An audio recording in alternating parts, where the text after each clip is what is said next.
Mary Florabel nasceu em 26 de maio de 1957 na área de Scott Hood, uma cidade economicamente carente localizada a quase 450 quilômetros de Londres, no nordeste da Inglaterra. Na época, comportamentos criminosos e violência doméstica eram comuns na área. Sua mãe, Batman, tinha apenas 16 anos e trabalhava como garota de programa quando deu à luz Mary. Quando viu a filha pela primeira vez, teria dito ao médico para tirar aquela coisa de perto dela. Batman nasceu em Glasgow em 1940 e era descrita como uma criança profundamente religiosa. Após a morte de seu pai, ela enfrentou algumas crises que incluíram encenações de overdoses de drogas. O pai de Mary, Bilbao, era um ladrão com antecedentes criminais, frequentemente desempregado e enfrentando problemas. A casa da família em Newcastle era suja e pouco mobiliada. A vida de Mary não foi fácil. Quando tinha 2 anos, Mary já se recusava a se relacionar com outras pessoas e apresentava comportamento frio e distante. Ela não chorava quando era machucada e começou a atacar violentamente as pessoas, como quando quebrou o nariz do tio dela. Em 1960, sua mãe a entregou para uma agência de adoção, mas foi para uma mulher perturbada que não tinha permissão para adotar. A irmã de sua mãe, Isa, conseguiu recuperar Mary como sua sobrinha. Mary era uma criança propensa a sofrer acidentes, como ter caído da janela de casa uma vez e ter tido uma overdose acidental de pílulas para dormir. Esses acidentes eram vistos de 2 maneiras pelas pessoas próximas à sua mãe. A criança, Mary, sofreu diversos abusos físicos e psicológicos por parte de sua mãe desde cedo. Quando sua mãe viajava, esse era um período de descanso para Mary. As pessoas próximas à sua mãe acreditavam que ela estava tentando se livrar da filha e a consideravam um estorvo em sua vida. Outra possibilidade era que sua mãe sofria de síndrome de Munchausen, e estava simulando sintomas ou acidentes para Mary com o objetivo de trazer atenção para si mesma. Desde cedo, Mary apresentava comportamentos violentos e era considerada manipuladora e mentirosa. Ela já tinha sido pega maltratando outras crianças e em uma ocasião, pegou uma criança pelo pescoço. Sua mãe costumava deixá-la com seus parentes para que não precisasse cuidar da filha. Desde cedo, a família de Mary notou mudanças em seu comportamento, ficando mais distante e fria. A mãe dela também fez coisas absurdas, como sofrer overdoses e dizer que estava morta. Segundo Mary, a mãe a usou como trabalhadora aos 4 anos de idade. No entanto, outros membros da família não confirmaram essa versão. Aos 5 anos de idade, Mary testemunhou a morte de uma amiga por um ônibus. Aos 10 anos, ela era descrita como uma criança retraída, estranha, mentirosa e manipuladora, com tendências violentas. A Mary apresentava comportamentos violentos, incluindo a expressão de seu desejo de machucar outras pessoas. Ela também esteve presente em acidentes envolvendo crianças, como uma queda de um brinquedo que deixou um menino gravemente ferido.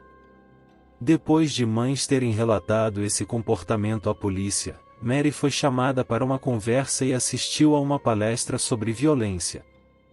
Em 25 de maio, um dia antes do seu aniversário de 11 anos, Mary atraiu um menino de 4 anos com doces e o levou para uma casa abandonada. A jovem Mary atraiu Martin Brown, de 4 anos, oferecendo-lhe doces, levando-o a uma casa abandonada onde o matou. Ela depois contou à sua amiga, Norma J. Bell, que tinha 13 anos, sobre o crime e levou-o até o local. No entanto, antes de chegarem, o corpo de Martin foi encontrado por 3 meninos que procuravam por madeira na casa. Eles viram o corpo com sangue e saliva no rosto, então chamaram trabalhadores da construção civil para ajudar e chamar a polícia. Quando a polícia chegou, não encontraram sinais aparentes de violência na vítima, mas as marcas de sangue e saliva estavam presentes. A polícia encontrou um frasco de remédio ao lado da vítima e concluiu que a morte havia sido acidental, devido à ingestão de analgésicos. O Departamento de Investigação Criminal não foi chamado para investigar o caso. Alguns dias depois, Mary foi até a casa dos pais da vítima e pediu para ver o corpo, mas a mãe dele negou e bateu a porta na cara dela. Em 26 de maio, Mary e outras pessoas invadiram uma creche chamada Mudança na História e começaram a vandalizar o local. A polícia considerou isso como uma brincadeira mórbida, mas a creche instalou um alarme para evitar futuras invasões. Em 31 de maio, após o alarme disparar, a polícia foi até a creche. Eles encontraram Mary e Norma lá e as questionaram sobre o arrombamento. As garotas negaram ter feito qualquer coisa errada e foram liberadas para os pais. No entanto, a menina já havia afirmado para colegas de classe que era responsável pela morte do menino, levando-o para casa naquele dia. Embora ela estivesse contando essa história, ninguém acreditava nela porque era conhecida por ser muito mentirosa. Assim, ninguém levou suas afirmações a sério. A história continuou sendo entendida como um caso de um garoto morto por um tempo até que outro menino foi encontrado morto 2 meses depois. No dia 31 de julho, um segundo garoto, Brian Howe, foi encontrado morto. Ele foi atraído pela menina com a promessa de doces e sofreu ferimentos nas coxas e na genitália, além de ter suas mechas de cabelo cortadas. Quando a irmã mais velha de Brian começou a procurá-lo, Mary e Norma se ofereceram para ajudar e levaram a irmã para a área industrial. No entanto, Mary convenceu a irmã a não procurar no local onde o corpo estava escondido. O corpo de Brian foi encontrado mais tarde, coberto de grama e ervas daninhas. Quando foi examinado, descobriu-se que havia novas marcas em seu corpo e que a letra N tinha sido riscada e substituída pela letra M. A comunidade entrou em pânico com a morte da segunda criança e a polícia começou a conversar com as crianças para descobrir se tinham visto alguma coisa estranha ou sabiam de possíveis suspeitos. O legista acreditou que o agressor era uma criança, pois a força aplicada no crime era fraca. Cerca de 1.200 pessoas foram entrevistadas pela polícia, incluindo Mary e Norma. Durante o interrogatório, Mary parecia evasiva, enquanto Norma estava animada. Antes do funeral, Norma conversou com Mary novamente e descobriu que ela tinha matado Brian. Mary explicou como cometeu o crime e pediu para que Norma não contasse a ninguém. Quando Norma chegou ao local onde estava o corpo, ela contou tudo para a polícia. No dia do enterro, Mary foi vista do lado de fora da casa da vítima com um comportamento estranho e risadas, o que chamou a atenção da polícia. Em uma tentativa de fazer com que Mary confessasse, os detetives ficaram conversando com ela por várias horas, mas ela não confessou. No entanto, antes de liberá-la, eles notaram que ela estava com comportamento estranho, esfregando as mãos e rindo enquanto olhava para o caixão sendo trazido. Eles sabiam que não podiam deixá-la solta, pois ela poderia cometer outro crime. Antes da descoberta do legista, a polícia acreditava que o assassino era um serial killer. A polícia tinha apelidado o assassino de Strangler Interior por causa de sua teoria de que o assassino era alto e forte. No entanto, depois de ver o comportamento estranho de Mary durante o funeral da vítima, os investigadores acreditavam que ela poderia estar envolvida. Quando Mary mencionou ter visto uma criança de 8 anos bater na vítima com uma tesoura quebrada, foi a primeira vez que os investigadores acreditaram que ela estava envolvida, já que somente os investigadores e o assassino sabiam sobre a criança. Por isso, eles trouxeram Mary e Norma para um novo interrogatório, buscando obter uma confissão de que estavam envolvidas no crime. A Norma e Mary começam a contar histórias confusas sobre o assassinato. A Norma acaba confessando que Mary é a culpada, mas Mary a acusa de tentar incriminá-la. Em seguida, ela admite estar presente no dia do crime, mas alega que a Norma foi a responsável. O detetive decide acusar ambas e marca um julgamento. Mary presta um depoimento à polícia, afirmando que Brian não estava na rua quando as meninas passaram por ele. De acordo com Mary, elas encontraram um menino negro e a Norma tentou iniciar uma briga com ele, falando sobre uma piscina depois da rodovia. Ela alega que a Norma levou o menino para uma área onde havia girinos e prometeu que uma senhora viria com doces para eles. O menino começou a chorar. As meninas, Norma e Mary, encontraram o menino, Brian, e Mary começou a perguntar se ele estava com dor de garganta. Ela apertou sua garganta e o levou para um local próximo a blocos de concreto, onde ela o forçou a deitar. Ela segurou o pescoço dele e começou a apertar, matando-o. Mary conta que havia uma outra criança presente, Leste, que ficou assustada com o ocorrido e foi ameaçada por Norma. Norma agia de maneira engraçada, fazendo caretas e dizendo que aquele teria sido o primeiro, mas não o último assassinato. Elas levaram Leste para casa e Mary pegou uma tesoura e guardou-a nas calças.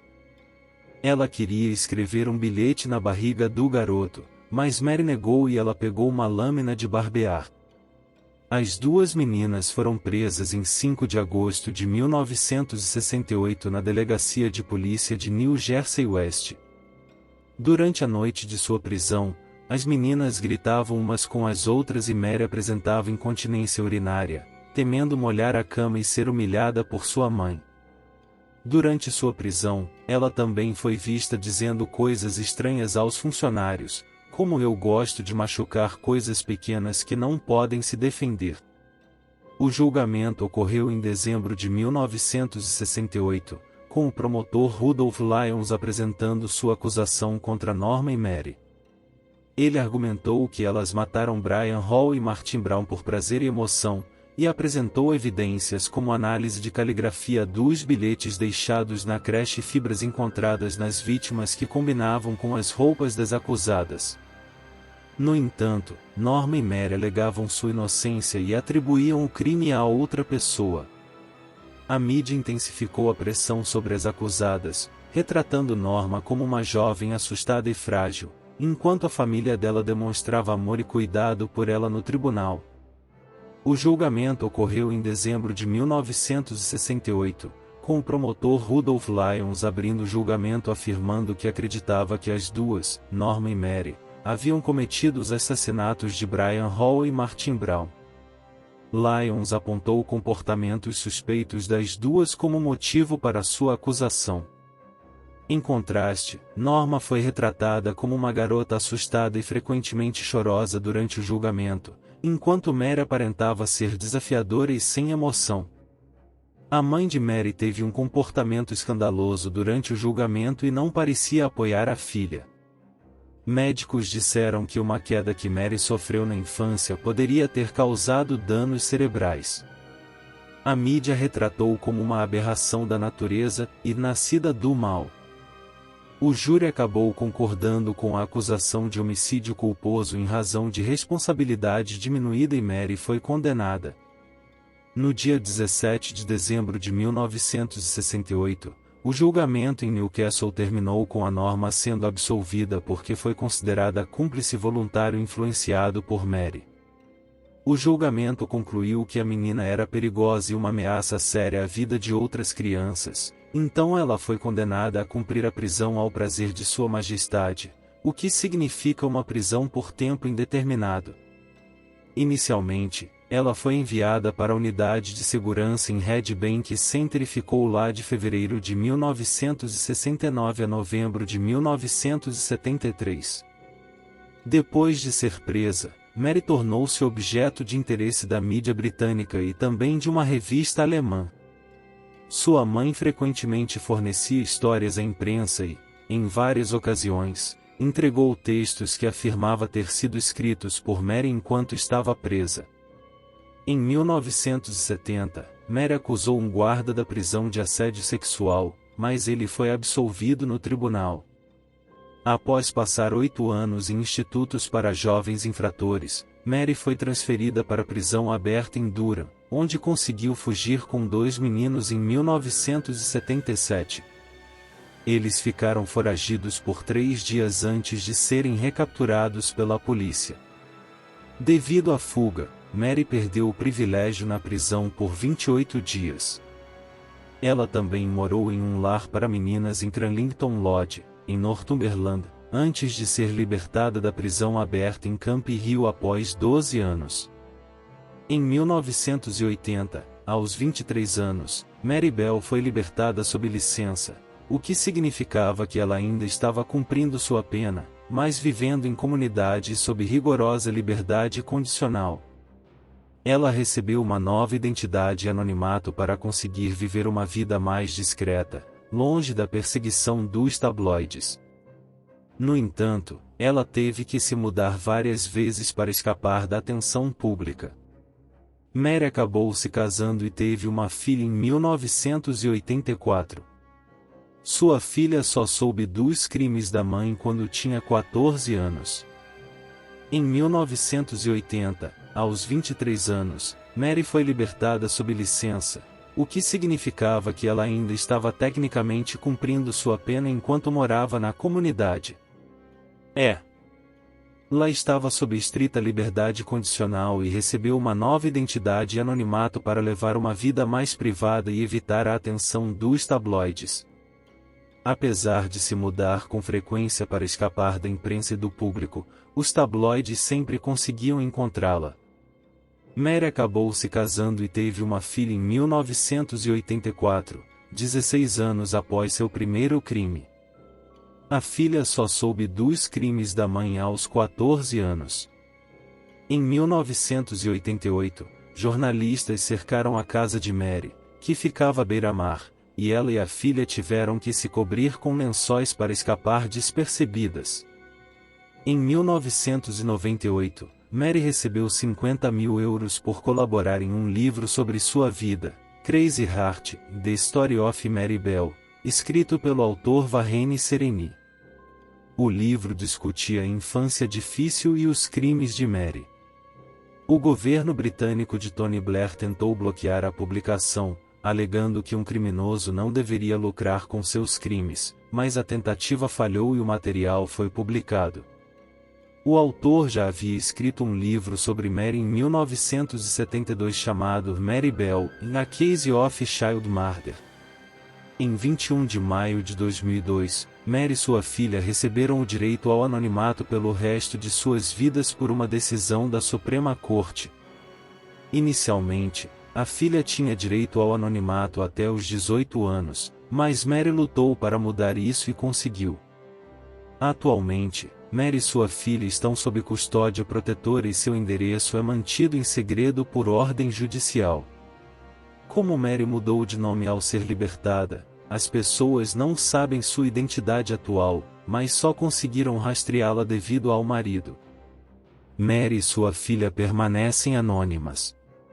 A pessoa conhecida como Mary mudou seu nome 3 vezes e teve que se mudar 5 vezes porque foi descoberta pela mídia.